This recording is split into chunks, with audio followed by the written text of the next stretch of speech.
Welcome to Tales of Literature. Today we are going to discuss a drama, Hamlet, written by William Shakespeare. Before going on to the drama, we can discuss about William Shakespeare. William ഷേക്സ്പിയറിനെ പറ്റിയിട്ട് പറയുകയാണെങ്കിൽ അദ്ദേഹം ഒരു ഇംഗ്ലീഷിലെ famous ആയിട്ടുള്ള ഒരു play റൈറ്റാണ്, ഒരു greatest റൈറ്ററാണ്, dramatist ആണ്, അതുപോലെ തന്നെ പോയറ്റാണ്, ആക്ടറാണ്. പിന്നീട് വില്യം ഷേക്സ്പിയറിനെ ഫേമസ് ആക്കിയിരിക്കുന്നത് അദ്ദേഹത്തിൻ്റെ ട്രാജഡീസിലൂടെയാണ്. അദ്ദേഹത്തിൻ്റെ ഫേമസ് ആയിട്ടുള്ള ട്രാജഡി ഏതൊക്കെയാണെന്ന് ചോദിച്ചാൽ മാക്ബത്ത് ഉണ്ട്, കിങ് ലെയർ ഉണ്ട്, ഒതെല്ലോ ഉണ്ട്, ഹാംലെറ്റ് ഉണ്ട്. അതുപോലെ തന്നെ ഷേക്സ്പിയർ ഏകദേശം 36 place, 154 sonnets, 3 long narrative poems ഒക്കെ എഴുതിയിട്ടുണ്ട്. പിന്നീട് നമ്മൾ ഇപ്പം ഡിസ്കസ് ചെയ്യാൻ പോകുന്ന ഡ്രാമ എന്ന് പറഞ്ഞാൽ ഹാംലെറ്റ് ആണ്. അതൊരു ട്രാജഡിയാണ്. അപ്പോൾ ഇതിനകത്തുള്ള മെയിൻ ക്യാരക്ടേഴ്സ് ആരൊക്കെയാണ് നമുക്ക് ഡിസ്കസ് ചെയ്യാം. ഇതിനകത്തുള്ള പ്രൊട്ടഗോണിസ്റ്റ് എന്ന് പറയുന്നത് പ്രിൻസ് ഹാംലെറ്റ് ആണ്. പ്രിൻസ് ഹാംലെറ്റിൻ്റെ അച്ഛനാണ് കിങ് ഹാംലെറ്റ്. പിന്നീട് കിങ് ഹാംലെറ്റിൻ്റെ ഭാര്യയാണ് ഗെട്രൂഡ്, അതായത് നമ്മുടെ പ്രിൻസ് ഹാംലെറ്റിൻ്റെ അമ്മ. പിന്നീട് ക്ലോഡിയസ് എന്ന് പറയുന്നത് നമ്മുടെ പ്രിൻസ് ഹാംലെറ്റിൻ്റെ അങ്കിളാണ്, അതായത് കിങ് ഹാംലെറ്റിൻ്റെ സഹോദരൻ. അപ്പോൾ ഇതാണ് നമ്മുടെ മെയിൻ ക്യാരക്ടേഴ്സിനകത്ത് കാണാൻ പറ്റുന്നത്. വേറെ അതർ ക്യാരക്ടേഴ്സ് ഉണ്ട്. അത് ആരൊക്കെയാണെന്ന് വെച്ചാൽ 2 ഗാർഡ്സ് വരുന്നുണ്ട്. പൊളോണിയസ് ഉണ്ട്. പൊളോണിയസ് എന്ന് പറഞ്ഞാൽ നമ്മുടെ കോർട്ടിലെ അഡ്വൈസറാണ്. ഒഫീലിയ ഉണ്ട്. ഒഫീലിയ എന്ന് പറയുന്നത് നമ്മുടെ പൊളോണിയസിൻ്റെ മകളാണ്. പിന്നെ ലാട്രസ് ഉണ്ട്. ലാട്രസ് എന്ന് പറഞ്ഞാൽ ഒഫീലിയയുടെ ബ്രദറാണ്. പിന്നീട് നമുക്ക് ഈ ഒരു സ്റ്റോറി എന്ന് പറഞ്ഞാൽ, ഈ ഒരു ഡ്രാമ എന്ന് പറഞ്ഞാൽ ഒരു ട്രാജഡിയാണ്. നമ്മൾ നേരത്തെ പറഞ്ഞല്ലോ. ഇത് ഈ ഒരു കഥ എന്താണെന്ന് വെച്ചാൽ, നമ്മുടെ കിങ് ഹാംലെറ്റ് മരണപ്പെട്ടു പോവുകയാണ് ചെയ്തിരിക്കുന്നത്.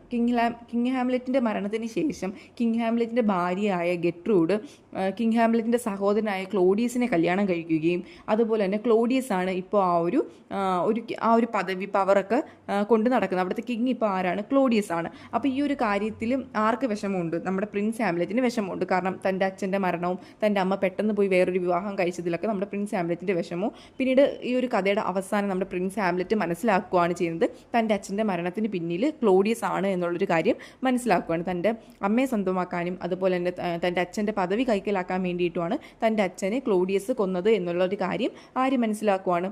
നമ്മുടെ പ്രിൻസ് ഹാംലെറ്റ് മനസ്സിലാക്കുവാണ്. ഒരു റിവെഞ്ച്ഫുൾ സ്റ്റോറിയാണ് ഈ ഒരു ഡ്രാമ എന്ന് പറയുന്നത്. അപ്പോൾ ഈ ഒരു സ്റ്റോറിയുടെ സ്റ്റാർട്ടിംഗ് എന്ന് പറഞ്ഞാൽ, ഈ ഒരു ഡ്രാമ സ്റ്റാർട്ട് ചെയ്യുന്നത് പറഞ്ഞാൽ ഡെൻമാർക്കിലാണ്. ഡെൻമാർക്കിൽ ഗോസ്റ്റിൻ്റെ പ്രസൻസ് ഉണ്ട് എന്നുള്ള കാര്യം 2 ഗാർഡ്സ് നമ്മുടെ ഹൊറേഷ്യോട് വന്ന് പറയുകയാണ്. ഹൊറേഷ്യോ എന്ന് പറയുന്നത് നമ്മുടെ പ്രിൻസ് ഹാംലെറ്റിൻ്റെ ഫ്രണ്ടാണ്. ഗാർഡ്സ് ആരൊക്കെയാണെന്ന് വെച്ചാൽ മാർസിലസും ബെർണാഡോ ആണ്. അപ്പോൾ ഇവർ ചെന്നിട്ട് പറയുകയാണ്, ഇവർ ഭയങ്കരമായിട്ട് ഗോസ്റ്റിനെ കണ്ട് ടെറിഫൈഡ് ആണ് എന്നുള്ള കാര്യം ഹൊറേഷ്യോനോട് പറയുന്നുണ്ട്. അങ്ങനെ ഹൊറേഷ്യോയും നമ്മുടെ പ്രിൻസ് ഹാംലെറ്റോട് ആ ഒരു ഗോസ്റ്റിനെ മീറ്റ് ചെയ്യാൻ വേണ്ടിയിട്ട് പോവുകയാണ്. ഗോസ്റ്റിനെ മീറ്റ് ചെയ്യാനായിട്ട് പോകുമ്പോഴത്തേക്ക് അവർക്ക് മനസ്സിലാക്കുന്ന കാര്യം എന്ന് വെച്ചാൽ, ഗോസ്റ്റിന് നമ്മുടെ കിങ് ഹാംലെറ്റിൻ്റെ റിസംബ്ലൻസ് ഉണ്ട്. അതായത് കിങ് ഹാംലെറ്റിൻ്റെ ചായയുള്ള ഗോസ്റ്റാണ് അതെന്നുള്ള കാര്യം ഇവർ മനസ്സിലാക്കുന്നുണ്ട്. അങ്ങനെ കിങ് ഹാംലെറ്റിൻ്റെ കഥയാണ് നമുക്ക് പിന്നെ പറയുന്നത്. കിങ് ഹാംലെറ്റ് എന്ന് പറയുന്നത് നമ്മുടെ പ്രിൻസ് ഹാംലെറ്റിൻ്റെ അച്ഛനാണ് കിങ് ഹാംലെറ്റ്. അപ്പോൾ കിങ് ഹാംലെറ്റിന് സ്നേക്കിൻ്റെ വിഷം ഏറ്റ് മരണപ്പെട്ടു പോയി എന്നാണ് അറിയപ്പെടുന്നത്. അതിനുശേഷം തൻ്റെ അമ്മ, അതായത് പ്രിൻസ് ഹാംലെറ്റിൻ്റെ അമ്മ, അതായത് കിങ് ഹാംലെറ്റിൻ്റെ ഭാര്യ ഗെട്രൂഡ് തൻ്റെ ഭർത്തൃ സഹോദരനായ ക്ലോഡിയസിനെ കല്യാണം കഴിക്കുകയും ഇപ്പോൾ ആ ഒരു കോർട്ട് ഭരിക്കുന്നത് ആരാണ്? ക്ലോഡിയസ് ആണ്. അപ്പോൾ ഈ ഒരു കാര്യത്തിൽ നമ്മുടെ പ്രിൻസ് ഹാംലെറ്റിന് വിഷമമുണ്ട്. കാരണം തൻ്റെ അച്ഛൻ്റെ മരണവും അതുപോലെ തന്നെ തൻ്റെ അമ്മ പെട്ടെന്ന് പോയി വേറൊരു വിവാഹം കഴിച്ചു, അതും തൻ്റെ അങ്കിളിനെ കല്യാണം കഴിച്ചു. അതുപോലെ തന്നെ ഇപ്പം ആ ഒരു റൂളിങ്ങും പവറും കൺട്രോളും ഒക്കെ ആർക്കാണ്? ക്ലോഡിയസിനാണുള്ളത്. അപ്പോൾ ഈ ഒരു കാര്യത്തിൽ നമ്മുടെ ആർക്ക് വിഷമമുണ്ട്? നമ്മുടെ പ്രിൻസ് ഹാംലെറ്റിന് ഭയങ്കരമായിട്ട് വിഷമമുണ്ട്. അതുപോലെ തന്നെ ഇപ്പോൾ ആരാണ് അവിടെ ഭരിക്കുന്നത്? കിങ് ഹാംലെറ്റിൻ്റെ മരണത്തിന് ശേഷം ഇപ്പോൾ അവിടെ ഭരിക്കുന്നത് ക്ലോഡിയസ് ആണ്. അതുപോലെ തന്നെ കിങ് ഹാംലെറ്റിൻ്റെ എനിമിയാണ് ആരെന്ന് പറഞ്ഞാൽ ഫോർട്ടിൻബ്രാസ് എന്ന് പറയുന്നത്. ഫോർട്ടിൻബ്രാസ് എന്ന് പറയുന്നത് ഡെൻമാർക്ക് ക്യാപ്ചർ ചെയ്യാൻ നോക്കുന്ന ഒരാളും കൂടിയാണ് ഫോർട്ടിൻബ്രാസ് എന്ന് പറയുന്നത്. ഓക്കെ, അതൊന്ന് മൈൻഡിൽ കീപ്പ് ചെയ്ത് വെച്ചേക്കെ.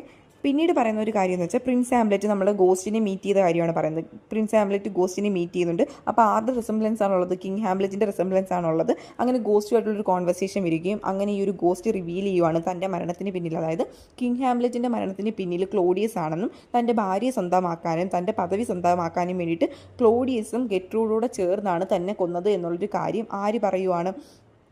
കിങ് ഹാംലെറ്റ് പ്രിൻസ് ഹാംലെറ്റിനോട് പറയുകയാണ്. പക്ഷേ ഇത് കേട്ടിട്ട് പ്രിൻസ് ഹാംലെറ്റിന് വിശ്വസിക്കാനേ പറ്റുന്നില്ല. കാരണം എന്ന് വെച്ചാൽ തൻ്റെ അമ്മ ഇങ്ങനെ ചെയ്യുമെന്നും തൻ്റെ അങ്കിള് തൻ്റെ അച്ഛനെ കൊല്ലുമെന്നും അമ്മയെ സ്വന്തമാക്കാനും പവർ സ്വന്തമാക്കാനും വേണ്ടിയിട്ട് ഇങ്ങനെ ചെയ്തു എന്നും നമ്മുടെ പ്രിൻസ് ഹാംലെറ്റിന് വിശ്വസിക്കാൻ പറ്റുന്നതിനും അപ്പുറമായിട്ടുള്ളൊരു കാര്യമായിരുന്നു. അപ്പോൾ ഇത് കണ്ടുപിടിക്കാൻ വേണ്ടിയിട്ട് നമ്മുടെ പ്രിൻസ് ഹാംലെറ്റ് എന്ത് ചെയ്യും? ഒരു ഭ്രാന്തനായ ഒരാളെ പോലെ അഭിനയിക്കാനായിട്ട് തുടങ്ങും. കാരണം താൻ ഇതിലൊന്നും അധികം അൺഅവെയറായിട്ട് നിൽക്കുവാണ്, അല്ലെങ്കിൽ തൻ്റെ അച്ഛൻ്റെ ഡെത്തിനെ പറ്റിയിട്ടൊന്നും അന്വേഷിക്കുന്നില്ല എന്നുള്ള രീതിയിലൊക്കെ ഒരു ഭ്രാന്തനെ അച്ഛനെ പോലെ അഭിനയിച്ച് നിൽക്കാം എന്നുള്ള രീതിയിലാണ് ഇപ്പോൾ നമ്മുടെ പ്രിൻസ് ഹാംലെറ്റ് നോക്കുന്നത്. അപ്പോൾ പ്രിൻസ് ഹാംലെറ്റ് വിചാരിക്കുന്ന കാര്യം എന്ന് വെച്ചാൽ ഇങ്ങനെ അഭിനയിച്ചുകൊണ്ട് പയ്യെ കൊണ്ടിട്ട് എന്ത് ചെയ്യാം, തൻ്റെ അച്ഛനെ കൊന്നത് ക്ലോഡിയസ് ആണോ, അമ്മയ്ക്ക് അതിൽ പങ്കുണ്ടോ എന്നുള്ള കാര്യം കണ്ടുപിടിക്കാമെന്നാണ് ആര് വിചാരിക്കുന്നത്, നമ്മുടെ പ്രിൻസ് ഹാംലെറ്റ് വിചാരിക്കുന്നത്. അങ്ങനെ കണ്ടുപിടിക്കാനായിട്ടൊരു ഭ്രാന്തനായിട്ട് അഭിനയിക്കുന്നുണ്ട്. പക്ഷേ ഇങ്ങനെ ഭ്രാന്തനായിട്ട് അഭിനയിക്കുമ്പോഴത്തേക്ക് അത് ഒഫീലിയനെ ഭയങ്കരമായിട്ട് അഫക്റ്റ് ചെയ്യും. ഒഫീലിയ എന്ന് പറയുന്നത് നമ്മുടെ പ്രിൻസ് ഹാംലെറ്റിനെ സ്നേഹിക്കുന്ന പെൺകുട്ടിയാണ്. ഒഫീലിയക്ക് ഇത് മാനസികമായിട്ട് ഭയങ്കര രീതിയിലുള്ള വിഷമങ്ങളും കാര്യങ്ങളൊക്കെ വരുന്നുണ്ട്. പക്ഷേ ഇത് പ്രിൻസ് ഹാംലെറ്റ് അഭിനയിക്കുവാണോ ഉള്ളയാണോ എന്നൊക്കെ കണ്ടുപിടിക്കാൻ വേണ്ടിയിട്ട് ക്ലോഡിയസ് ആരെ ചുമതലപ്പെടുത്തുന്നുണ്ട്, ക്ലോഡിയസ് ഒഫീലിയയുടെ അച്ഛനായ പൊളോണിയസിനെ ഏർപ്പാടാക്കുന്നുണ്ട്. ഓക്കെ, മനസ്സിലായോ? അപ്പോൾ അതിങ്ങനെ നടക്കുമ്പോഴത്തേക്ക് നമ്മുടെ പ്രിൻസ് ഹാംലെറ്റ് വേറൊരു പ്ലാൻ കൊണ്ടുവരുവാണ്. കാരണം അവിടെ വെച്ചിട്ട് എൽസിനോർ എന്ന് പറയുന്ന അവരുടെ ഡെൻമാർക്കിൽ അവരുടെ എൽസിനോർ എന്ന് പറയുന്ന ഒരു പ്ലേസിൽ വെച്ചിട്ട് ഒരു ഡ്രാമ ആക്ട് ചെയ്യാൻ ഒരുപാട് ആക്ടേഴ്സിനെയും ഒരുപാട് ആക്ടേഴ്സിനെ കൊണ്ടുവന്നിട്ട് ഒരു പ്ലേ എനാക്ട് ചെയ്യാനായിട്ട് കണ്ടക്ട് ചെയ്യാമെന്ന് ആര് തീരുമാനിക്കുന്നു, പ്രിൻസ് ഹാംലെറ്റ് തീരുമാനിക്കുന്നുണ്ട്. അപ്പം ആ ഒരു പ്ലേയുടെ കണ്ടന്റ് എന്ന് പറഞ്ഞാൽ ഇതിങ്ങനെയാണ്. നമ്മുടെ കിങ് ഹാംലെറ്റിനെ കൊന്നതുപോലെ ഒരാളെ കൊല്ലുന്നു, ഭാര്യയും സഹോദരനോടെ കൊല്ലുന്നു, ശേഷം ഭാര്യയെ സ്വന്തമാക്കുകയും അതുപോലെ തന്നെ രാജ്യം സ്വന്തമാക്കുന്നതൊക്കെ ഒരു കാര്യം. കാരണം തൻ്റെ അച്ഛൻ്റെ ഡെത്ത് അതുപോലെ എനാക്ട് ചെയ്യാം എന്നാണ് ആര് ഡിസൈഡ് ചെയ്യുന്ന, ആ ഒരു ആക്ടേഴ്സിനെ കൊണ്ട് അവതരിപ്പിക്കാമെന്ന് ആര് ഡിസൈഡ് ചെയ്യുന്നു, പ്രിൻസ് ഹാംലെറ്റ് ഡിസൈഡ് ചെയ്യുകയും അങ്ങനെ ആക്ടേഴ്സ് വരികയും ആ ഒരു പ്ലേ അവിടെ എനാക്ട് ചെയ്യുകയും ചെയ്യുന്നുണ്ട്. അങ്ങനെ ആക്ട് ചെയ്യുമ്പോഴത്തേക്ക് എന്താണ്, നമ്മുടെ ഗെട്രൂഡിനും ക്ലോഡിയസും ഭയങ്കരമായിട്ട് ടെറിഫൈഡ് ആവുകയും അവർക്കിത് കണ്ട് ഭയങ്കരമായിട്ടൊരു ഗിൽറ്റി ഫീൽ ഉണ്ടാവുകയും നമ്മുടെ പ്രിൻസ് ഹാംലെറ്റ് ഇത് കണ്ടുപിടിച്ചു എന്നൊക്കെ മനസ്സിലാവുകയും ചെയ്യുകയാണ്. അങ്ങനെ അതിൻ്റെ എൻഡൊക്കെ ആവുമ്പോഴത്തേക്ക് ആ ഒരു ഡെത്തിൻ്റെ കൊല്ലുന്ന സീനൊക്കെ എത്തുമ്പോൾ സ്നേക്ക് പോയിസൺ ഇഞ്ചെക്ട് ചെയ്ത് കൊടുത്തിട്ടാണ് കൊല്ലുന്നത്, ചെവിയിൽ ഒഴിച്ചു കൊടുത്താണ് കൊല്ലുന്നത്. അപ്പോൾ ആ ഒരു സീനൊക്കെ എത്തുമ്പോഴത്തേക്ക് നമ്മുടെ ഗെട്രൂഡും അതുപോലെ തന്നെ ക്ലോഡിയസും അവിടെ നിന്ന് എണീറ്റ് പോവുകയാണ് ചെയ്യുന്നത്. അപ്പോഴത്തേക്ക് നമ്മുടെ പ്രിൻസ് ഹാംലെറ്റിന് എന്താണ്, അവരുടെ ഫേഷ്യൽ എക്സ്പ്രഷനിൽ നിന്നും അവർ എണീറ്റ് പോക്കിൽ നിന്നൊക്കെ മനസ്സിലാവും ഇവർ തന്നെയാണ് തൻ്റെ അച്ഛൻ്റെ ഡെത്തിൻ്റെ പിന്നിലും തൻ്റെ അമ്മയെ സ്വന്തമാക്കാൻ വേണ്ടിയിട്ടും അതുപോലെ തന്നെ അവരുടെ റിലേഷൻഷിപ്പിന് വേണ്ടിയിട്ടും അതുപോലെ തന്നെ ആ ഒരു പവറിന് വേണ്ടിയിട്ടുമാണ് തൻ്റെ അച്ഛനെ കൊന്നത് എന്നുള്ളൊരു കാര്യം, ആ ഒരു സത്യം ആര് മനസ്സിലാക്കണം, പ്രിൻസ് ഹാംലെറ്റ് മനസ്സിലാക്കുകയും അങ്ങനെ അവരുടെ പുറകെ പോവുകയും ചെയ്യുന്നുണ്ട്. അപ്പോൾ ക്ലോഡിയസ് ചെന്നിരുന്ന് പ്രാർത്ഥിക്കുന്നതായിട്ട് കാണാൻ പറ്റും. ക്ലോഡിയസ് ചെന്ന് തനിക്ക് സ്വർഗത്തിലോട്ടൊരു ഇത് കിട്ടണേ എന്നൊക്കെ ഉള്ളൊരു കാര്യം പ്രാർത്ഥിക്കുന്നതായിട്ട് കാണാൻ പറ്റും. ആ സമയത്ത് ഗെട്രൂഡുമായിട്ട് സംസാരിക്കാനായിട്ട് നമ്മുടെ പ്രിൻസ് ഹാംലെറ്റ് പോകുന്നുണ്ട്. ഗെട്രൂഡുമായിട്ട് സംസാരിക്കാനായിട്ട് പോകുമ്പോഴത്തേക്ക് ആ കർട്ടൻ്റെ ബാക്കിൽ ഒരു നിഴൽ കാണുന്നുണ്ട്. അപ്പോൾ നമ്മുടെ പ്രിൻസ് ഹാംലെറ്റിൻ്റെ ഇപ്പോഴത്തെ ഇൻറ്റൻഷൻ എന്ന് പറഞ്ഞാൽ എങ്ങനെയും ഇവരെ കൊല്ലണം. അപ്പോൾ ക്ലോഡിയസിനെ കൊല്ലാം എന്നുള്ളൊരു രീതിയിൽ ഒരു നൈഫൊക്കെ കയ്യിൽ കരുതിയിട്ട് സ്റ്റാബ് ചെയ്യാനൊക്കെയാണ് നിൽക്കുന്നത്. അങ്ങനെ കർട്ടൻ്റെ ബാക്കിലൊരു നിഴൽ കാണുമ്പോഴത്തേക്ക് ചെന്ന് സ്റ്റാബ് ചെയ്യുകയാണ് ചെയ്യുന്നത് പ്രിൻസ് ഹാംലെറ്റ്. പക്ഷേ അതാരായിരുന്നില്ലായിരുന്നു, ക്ലോഡിയസ് ആണെന്ന് വിചാരിച്ചാണ് സ്റ്റാബ് ചെയ്തത്. പക്ഷെ അത് ശരിക്കും ക്ലോഡിയസ് അല്ലായിരുന്നു, അത് പൊളോണിയസ് ആയിരുന്നു, അതായത് ഒഫീലിയയുടെ ഫാദർ ആയിരുന്നു അത്. അപ്പോൾ ബൈ മിസ്റ്റേക്കായിട്ട് സംഭവിച്ചൊരു കാര്യമാണ്. അപ്പം ആ സമയത്ത് എന്താണ്, നമ്മുടെ ഒഫീലിയ മെൻ്റലി ഭയങ്കരമായിട്ട് തകർന്നു. കാരണം തൻ്റെ അച്ഛൻ്റെ മരണം, അതുപോലെ തൻ്റെ അച്ഛൻ്റെ മരണത്തിന് പിന്നിൽ ആരാണ്, താൻ സ്നേഹിക്കുന്ന ആളാണ് എന്നുള്ളൊരു കാര്യമൊക്കെ നമ്മുടെ ഒഫീലിയനെ ഭയങ്കരമായിട്ട് അഫക്റ്റ് ചെയ്തു. ഓക്കെ, ആ സമയത്ത് നമ്മുടെ ക്ലോഡിയസ് വേറെ പ്ലാനൊക്കെ നടത്തുവാണ്. കാരണം എങ്ങനെയെങ്കിലും പ്രിൻസ് ഹാംലെറ്റിനെ ഇവിടുന്ന് മാറ്റണം. കാരണം പ്രിൻസ് ഹാംലെറ്റിൻ്റെ ലൈഫിന് അപകടമാണ്. കാരണം ഒരു കൊലപാതകം നടത്തിയല്ലോ, അപ്പം അയാളെ സേഫ് ആക്കണം എന്നുള്ളൊരു കള്ള ഇൻറ്റൻഷനോട് കൂടിയിട്ട് ഡെൻമാർക്കിൽ നിന്ന് മാറ്റാനായിട്ട് ശ്രമിക്കുകയാണ് ക്ലോഡിയസിനെ. പക്ഷേ പ്രിൻസ് ഹാംലെറ്റിനെ ക്ലോഡിയസ് വിചാരിക്കും ഇങ്ങനെ ഒരു പ്ലാൻ നടത്തുന്നുണ്ട്. പക്ഷേ ക്ലോഡിയസിൻ്റെ ആക്ച്വൽ ഇൻറ്റൻഷൻ എന്ന് പറഞ്ഞാൽ ഈ സ്ഥലത്ത് നിന്ന് എങ്ങനെയും മാറ്റിയിട്ട് പ്രിൻസ് ഹാംലെറ്റ് സത്യങ്ങളെല്ലാം മനസ്സിലാക്കിയല്ലോ, പ്രിൻസ് ഹാംലെറ്റിനെ കൊല്ലാൻ വേണ്ടിയിട്ടായിരുന്നു. അങ്ങനെ സ്ഥലത്ത് നിന്ന് മാറ്റുന്നുണ്ട്. വേറെ ഗാർഡ്സിൻ്റെ കൂടെയൊക്കെയാണ് പറഞ്ഞു വിടുന്നത്. അപ്പോൾ ഗാർഡ്സിൻ്റെ കയ്യിലൊരു ലെറ്ററൊക്കെ കൊടുത്ത് അയക്കുന്നുണ്ട്. ആ ലെറ്ററിനകത്ത് നിന്നുള്ള കണ്ടന്റ് എന്ന് പറഞ്ഞാൽ എങ്ങനെയെങ്കിലും നമ്മുടെ പ്രിൻസ് ഹാംലെറ്റിനെ കൊല്ലണമെന്നായിരുന്നു. പക്ഷേ ബൈ മിസ്റ്റേക്ക് ആയിട്ട് നമ്മുടെ പ്രിൻസ് ഹാംലെറ്റിന് ഈ ഒരു ലെറ്റർ കിട്ടുകയും പ്രിൻസ് ഹാംലെറ്റ് അത് ഇങ്ങനെ തന്നെ കൊല്ലാനാണ് ഇവിടെ കൊണ്ടുവന്നതെന്ന് മനസ്സിലാക്കുകയും അവിടുന്ന് രക്ഷപ്പെട്ട് തിരിച്ച് ഡെൻമാർക്കിൽ വരികയും ചെയ്യുകയാണ്. അപ്പോൾ തിരിച്ച് ഡെൻമാർക്കിൽ വരുമ്പോൾ കാണുന്ന കാഴ്ച എന്ന് പറഞ്ഞാൽ ഒരു പെൺകുട്ടിയുടെ ഫ്യൂണറൽ ചടങ്ങാണ്, മരണ ചടങ്ങാണ് കാണുന്നത്.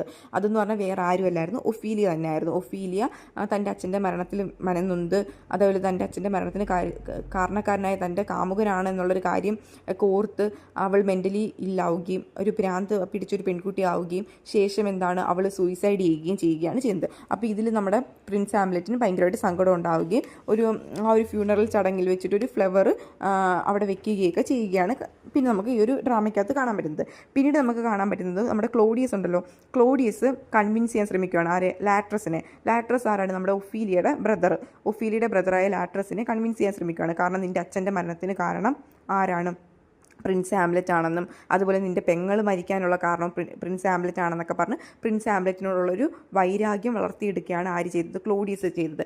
അങ്ങനെ ക്ലോഡിയസ് അങ്ങനെ ഒരു വൈരാഗ്യം വളർത്തിയെടുക്കുകയും അവർ തമ്മിലൊരു ഫ്രണ്ട്ലി ഫൈറ്റ് അവിടെ അറേഞ്ച് ചെയ്യുകയും ചെയ്യുകയാണ്. ഒരു വാറ് പോലെ ഒരു ഫ്രണ്ട്ലി ഫൈറ്റ് അവിടെ അറേഞ്ച് ചെയ്യുകയും ചെയ്യുകയാണ്. പക്ഷെ നമ്മുടെ ഒറേഷ്യോ എന്താണ്, ഈ ഒരു ഫ്രണ്ട്ലി ഫൈറ്റ് വേണ്ട എന്നൊക്കെ പറയുന്നുണ്ട്. പക്ഷെ നമ്മുടെ പ്രിൻസ് ഹാംലെറ്റ് അത് നടക്കട്ടെ, ആ ഒരു വാറ് നടക്കട്ടെ, ഫെയ്ത്തിൽ വിധിയിൽ താൻ വിശ്വസിക്കുകയാണ് എന്ന് പറഞ്ഞാൽ ആ ഒരു അതിനെ എഗ്രി ചെയ്യുകയാണ്, ആ ഒരു ഫൈറ്റിന് വേണ്ടിയിട്ട് എഗ്രി ചെയ്യുകയാണ്. പിന്നെ നമുക്ക് കാണാൻ പറ്റുന്ന കാര്യം എന്ന് വെച്ചാൽ ഈ ഒരു ഫൈറ്റിൻ്റെ പിറകിലുള്ള തന്ത്രം എന്താണെന്ന് വെച്ചാൽ നമ്മുടെ ക്ലോഡിയസ് കുറച്ച് പ്ലാനൊക്കെ ആയിട്ട് ആണ് നിൽക്കുന്നത്. അതായത് ഇവർ തമ്മിലൊരു ഫൈറ്റ് ഉണ്ടാകുമ്പോൾ ഒരാൾ എന്തായാലും കുത്തുമല്ലോ, സ്റ്റാബ് ചെയ്യുമല്ലോ. അപ്പോൾ കുത്തുമ്പോഴത്തേക്ക് ആ ഒരു വാളുണ്ടല്ലോ, സോഡ്, ആ ഒരു വാളിൽ എന്ത് ചേർത്തിട്ടുണ്ട്, പോയിസൺ ചേർത്തിട്ടുണ്ട്. അപ്പോൾ ആരാണോ കുത്തുന്നത് ആ കുത്തുന്ന ആൾ അവിടെ വെച്ച് മരിക്കുകയാണ് ചെയ്തത്, വിഷം ചേർത്തിട്ടുണ്ട്. അപ്പോൾ നമ്മുടെ നമ്മുടെ പ്രിൻസ് ഹാംലെറ്റിന് കുത്തേൽക്കുകയാണെങ്കിൽ എന്ത് ചെയ്യും, പ്രിൻസ് ഹാംലെറ്റ് മരണപ്പെട്ടു പോകും. അപ്പോൾ അതാണല്ലോ ക്ലോഡിയസിൻ്റെ ആവശ്യം. അതല്ല പ്രിൻസ് ഹാംലെറ്റ് ലാട്രസിനെയാണ് കുത്തുന്നതെങ്കിൽ പ്രിൻസ് ഹാംലെറ്റിന് ഒരു വിജയിച്ച ഒരാളെന്നുള്ള രീതിയിൽ ഒരു വൈൻ ഗിഫ്റ്റ് ചെയ്യുകയാണ് ചെയ്യുന്നത്. ആ വൈനിൽ എന്താണ് വിഷം ചേർത്തിട്ടുണ്ട്. അപ്പോൾ ആ ഒരു പോയിസൺ കുടിച്ച് ആര് മരിക്കും, പ്രിൻസ് ഹാംലെറ്റ് മരിക്കും. അപ്പോൾ എങ്ങനെയാണെങ്കിലും പ്രിൻസ് ഹാംലെറ്റിൻ്റെ മരണമാണ് ആരുടെ ഇൻറ്റൻഷൻ എന്ന് പറഞ്ഞാൽ ക്ലോഡിയസിൻ്റെ ഇൻറ്റൻഷൻ. അപ്പോൾ ക്ലോഡിയസ് മനസ്സിൽ വിചാരിച്ച കാര്യം എന്താണ്, ഇപ്പോൾ ജയിക്കുന്ന ആൾക്ക് ഗിഫ്റ്റായിട്ട് വൈൻ കൊടുത്താൽ ആര് മരിക്കും, ഇപ്പം ജയിക്കുന്നത് ആരാണ്, നമ്മുടെ പ്രിൻസ് ഹാംലെറ്റ് ആണെങ്കിൽ പ്രിൻസ് ഹാംലെറ്റ് മരിക്കും. അഥവാ പ്രിൻസ് ഹാംലെറ്റ് തോക്കുവാണെങ്കിൽ എന്ത് ചെയ്യും, ആ ഒരു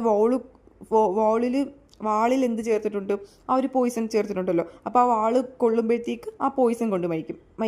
അപ്പോൾ എങ്ങനെയാണെങ്കിലും പ്രിൻസ് ഹാംലെറ്റിൻ്റെ മരണം ഉറപ്പാണ്. അപ്പോൾ അതാണ് നമ്മുടെ ക്ലോഡിയസിൻ്റെ ഉദ്ദേശം.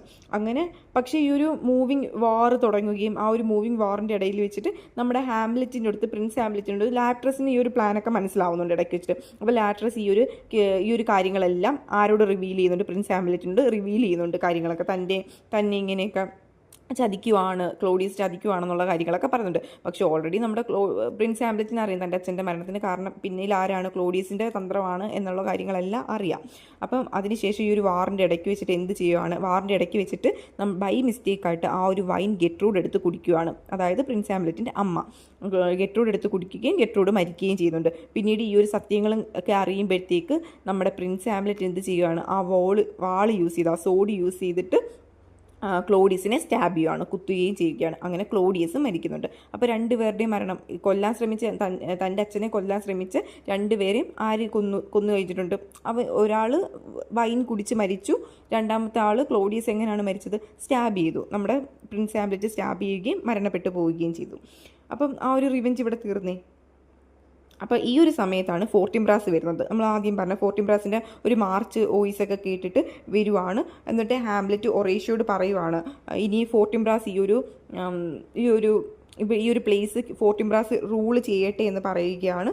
എന്നിട്ട് ഫോർട്ടിംബ്രാസിനോട് നടന്ന കഥകളെല്ലാം പറഞ്ഞു കൊടുക്കണമെന്ന് ഹൊറേഷ്യോട് പറയുവാണ്. അതുപോലെ തന്നെ ശേഷം നമ്മുടെ പ്രിൻസ് ഹാംലെറ്റ് സ്വയം മരിക്കുകയും ചെയ്യുകയാണ്. അവിടെ വെച്ചിട്ട് എന്ത് ചെയ്യുവാണ്, ഈ ഒരു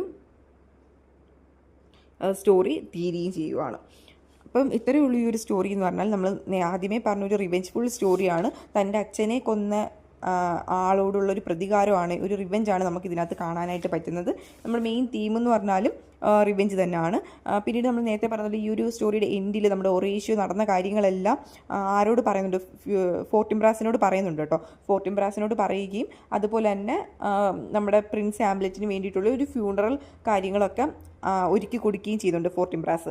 അപ്പോൾ ഇതിനകത്തുള്ള മേജർ തീം എന്ന് പറഞ്ഞാൽ നമുക്ക് പറയാൻ പറ്റും റിവെഞ്ച് തന്നെയാണ് തീം എന്ന് പറഞ്ഞാൽ. അതായത് സ്വത്തിന് വേണ്ടിയിട്ടും അതുപോലെ തന്നെ ഒരു പെണ്ണിനെ സ്വന്തമാക്കാൻ വേണ്ടിയിട്ടും തൻ്റെ സഹോദരനെ കൊന്ന ആളാണ് ആരെന്ന് പറഞ്ഞാൽ ക്ലോഡിയസ് എന്ന് പറഞ്ഞാൽ. അപ്പോൾ ക്ലോഡിയസിനോടുള്ള റിവെഞ്ചാണ് നമുക്ക് അവസാനം വരെ കാണാനായിട്ട് പറ്റുന്നത്. അപ്പോൾ അതിന് വേണ്ടിയിട്ട് ഡെത്ത് ഒരു മേജർ തീമായിട്ട് വരുന്നുണ്ട്. കാരണം ഇതിൻ്റെ തുടക്കം തന്നെ നമുക്ക് പറയാം കിങ് ഹാംലെറ്റിൻ്റെ മരണത്തിൽ തുടങ്ങി പ്രിൻസ് ഹാംലെറ്റിൻ്റെ മരണം വരെ എത്തി. എന്തിനു വേണ്ടിയിട്ടാണ് ഇതെല്ലാം, എന്തിനു വേണ്ടിയിട്ട്, പവറിന് വേണ്ടിയിട്ടുള്ളൊരു കാര്യമാണ്. പക്ഷേ ആ പവർ ആരുടെയെങ്കിലും കയ്യിൽ നിന്നോ ഇല്ല. ക്ലോഡിയസിനും മരണം ഏറ്റിട്ട് വാങ്ങേണ്ടി വന്നു, ഗെട്രൂഡിനും മരണം വാങ്ങേണ്ടി വന്നു. പിന്നെ ഫ്രണ്ട്ഷിപ്പ് ഇവിടെ ഹൊറേഷ്യോയുടെയും അതുപോലെ തന്നെ നമ്മുടെ പ്രിൻസ് ഹാംലെറ്റിൻ്റെയും ഫ്രണ്ട്ഷിപ്പ് ഒരു മേജർ തീമാണ്. പിന്നെ മാഡ്നസ് ആൻഡ് റിവെഞ്ച് ഒരു മേജർ തീമാണ്. പിന്നെ കറപ്ഷൻ ഉണ്ട്, പിന്നെ ഇവിടെ ഒരു അപ്പിയറൻസ് വേഴ്സസ് റിയാലിറ്റി, നമുക്ക് ഗോസ്റ്റിൻ്റെ കാര്യമൊക്കെ ഇവിടെ പ്രസൻറ്റ് ചെയ്യാൻ പറ്റും. അപ്പോൾ ഇതൊക്കെയാണ് ഇതിനകത്തുള്ള മേജർ തീംസ് എന്ന് പറഞ്ഞാൽ.